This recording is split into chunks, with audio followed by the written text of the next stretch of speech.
শিয়া এটা এমন একটি সম্প্রদায়, শিয়াদের পরিচয় জানার আগে শিয়া শব্দের অর্থ আমাদের জেনে নেওয়া দরকার। শিয়া শব্দটি বলতে মূলত দল, উপদল বা অনুসারীদের কোনো গোষ্ঠী এটা বোঝানো হয়। শিয়া বলতে বোঝানো হয় শিয়াতু আলিয়িন বা আলী রাদিয়াল্লাহু তাআলা আনহুর অনুসারী গোষ্ঠী, এদেরকে শিয়া বলা হয়। বা আলে বাইত রাসূল করিম সাল্লাল্লাহু আলাইহি সাল্লামের পরিবার কেন্দ্রিক যাদের ভক্তি, বিশ্বাস এগুলো গড়ে উঠেছে তাদেরকে সাধারণত শিয়া বলা হয়। শিয়াদের উৎপত্তি এটা সাহাবা ইকরাম রিদওয়ানুল্লাহ তাআলা আজমাইন তাদের যুগ থেকেই বলতে পারি। এবং শিয়াদের উৎপত্তির পেছনে যে লোকটি ছিল তার নাম হলো আব্দুল্লাহ ইবনে সাবা। ইহুদি ছিল, পরবর্তীতে এসে মুসলিমদের বেশ ধারণ করে মুসলিমদের ক্ষতি সাধন করার জন্যই মূলত এই গ্রুপটি তারা আবিষ্কার করে।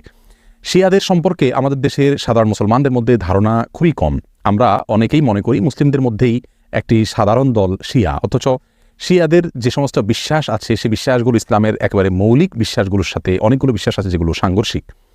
অনেক ভাই বোনরা মনে করেন যে শিয়াদের সাথে আহলুস সুন্নাহ ওয়াল জামাআতের, অর্থাৎ যারা কোরআন এবং সুন্নাহকে দলিল হিসাবে গ্রহণ করে সেটাকে অনুসরণ করে, তাদের সাথে শিয়াদের একটা পার্থক্য তারা মনে করেন যে শুধুমাত্র খেলাফত নিয়ে, অর্থাৎ আবু বকর রাদিয়াল্লাহু তাআলা এবং আলী রাদিয়াল্লাহু তাআলা আনহুর ভিতরে কে বেশি খেলাফতের হকদার এটা নিয়ে মত পার্থক্য। আসলে বিষয়টা তা নয়, বরং শিয়াদের বিশ্বাসগুলোকে একত্র করা কঠিন। তাদের মধ্যে অনেকগুলো দল উপদল আছে, তার ভিতরে কমন কিছু বিশ্বাস আছে বেশিরভাগ শিয়ারা লালন করে।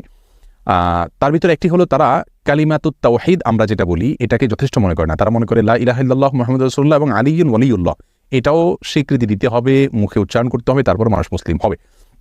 তাদের মধ্যে কোনো কোনো গ্রুপ আছে যারা কোরআনে কারীমের 30 পারার যে কোরআন এটার ব্যাপারে তারা সন্দেহ পোষণ করে এবং তারা কোরআনের বিকৃতিতে বিশ্বাস করে বা বিকৃতি করে, এটাকে তারা সঠিক মনে করে বিকৃতি করে থাকে।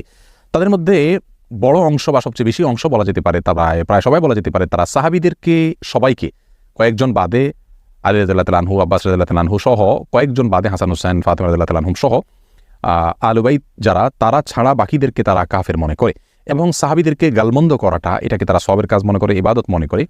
আয়েশা রাদিয়াল্লাহু তাআলা আনহা রাসূল আকরাম সাল্লাল্লাহু আলাইহি ওয়াসাল্লামের সহধর্মিণী, তার চরিত্র নিয়ে তারা সন্দেহ করে, যার চরিত্রের বিষয়ে কোরআন কারীমে সূরা নূরে আল্লাহ সুবহানাহু ওয়া তাআলা পরিষ্কারভাবে ঘোষণা দিয়েছেন। যাই হোক, এ হলো মোটামুটি শিয়াদের কয়েকটা জঘন্য বিশ্বাসের আলোচনা। এবারে আসি শিয়াদের একটা বিশেষ দল, তাদেরকে ইসনা আশারিয়া বলা হয়। মূলত ইসনা আশার শব্দের অর্থ হলো 12।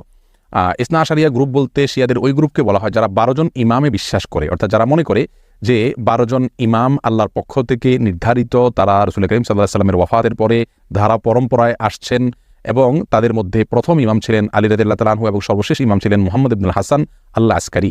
এসব ইমামদের সম্পর্কে, ইমামদের মধ্যে সর্বশেষ ইমাম যিনি মুহাম্মদ ইবনে হাসান আল আসকারী, তারা মনে করে তিনি লুকায়িত হয়ে গেছেন, আবার প্রকাশিত হবেন এবং এই ইমামরা সবাই নিষ্পাপ, তারা কোনো বলতুটির ঊর্ধ্বে, এবং এই ইমামরা সকল প্রকার ইবাদত বন্দিগির ঊর্ধ্বে উঠে গেছেন, তাদের কোনো ইবাদত বন্দিগি করতে হয় না।